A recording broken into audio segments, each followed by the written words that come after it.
Yes, student, atomic radius and its variation in periodic table. Okay, overall periodic table group as well as what period. So very first we have to discuss what is atomic radius. Student, you know, an atom is considered spherical in shape, where the nucleus is present in the center and the electrons are present in the orbit. It is circular orbit. Are you getting? Now this is the center of nucleus, and distance from center of nucleus to outermost orbit where the electron is present of that atom. Where the electron is present of that atom, this distance is denoted by r, that is radius. So what is this? It is the distance from the center of nucleus to outermost orbit where the electron is present, where the electron of that element is present.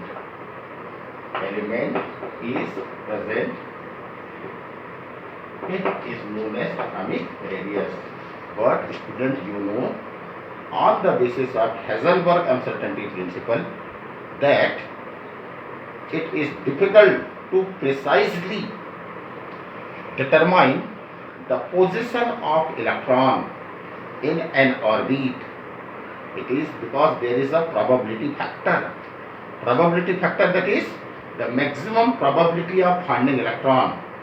The Heisenberg and the quantum mechanics do not say that the electron will present exactly at that particular position, but there is probability function is there. Therefore, the exact determination of atomic radius is not possible. However, okay, for the study we have to discuss the atomic radius. Okay. Now, the atomic radius is of three types. First one is covalent radius, because there are different type of elements: metals, non-metals and metallites. Therefore, the atomic radius is of three types. First one is called covalent radius. It is given for non-metallic element. Like, what is it? It is when two atoms covalently bonded. Here the two atoms covalently bonded. Here is their nucleus of two atoms, that is same atom. Okay, and when they will covalently bonded, then this is what? Covalent bond. Getting? So this is a covalent molecule of identical metal, identical atom. These are what? Nucleus, and this is center of nucleus. So how can you say covalent radius? The covalent radius is, say, this one r. So it is half of the distance from the center of two nuclei of two covalently bonded atom. Covalently bonded atom. This is called what? Covalent radius. One more type of radius is there. This is called van der Waals radius. Van der Waals radius. Okay. You are considering it for what? Molecules. Like here, suppose this is one of the covalently bonded molecule, okay, with its nucleus, and this is what? One more covalently bonded molecule. Okay, this is its nucleus, isn't it? These are one of the molecule. This is what? Next molecule. This is what? Nucleus of two atoms, and these are also what? Nucleus of two atoms. So now distance from the center of two nuclei of two atoms which of two molecules,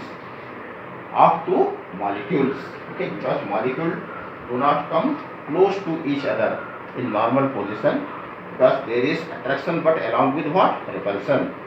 So now the van der Waals radius, what is the van der Waals radius? The half of the distance. This is called van der Waals radius. Getting? So it is half of the distance, from the center of two nuclei,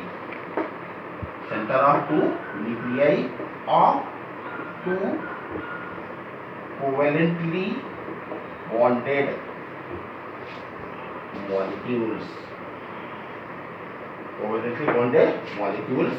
Okay, that is what? Distance between two nuclei, okay, belongs to two different molecules. And which type of molecule? Isolated molecules. Getting? This is called what? Van der Waals radius. Now, student, as the third, the main topic is what? Variation in the periodic table. Variation of atomic radius. In the periodic table. So periodic table consists what? Two things. What? Group and period. So first we will think about what? In a group.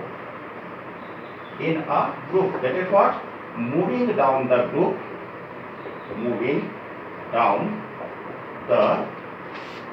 group.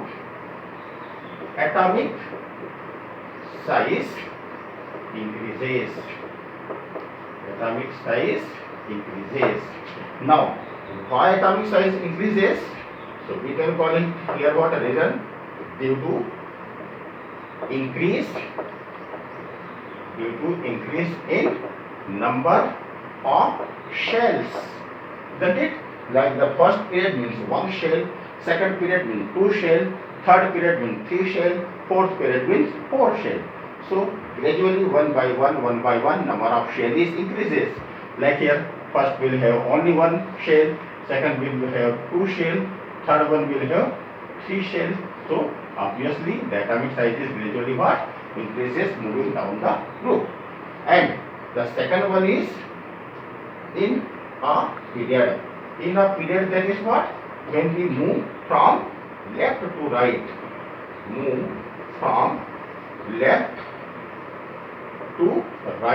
In a period.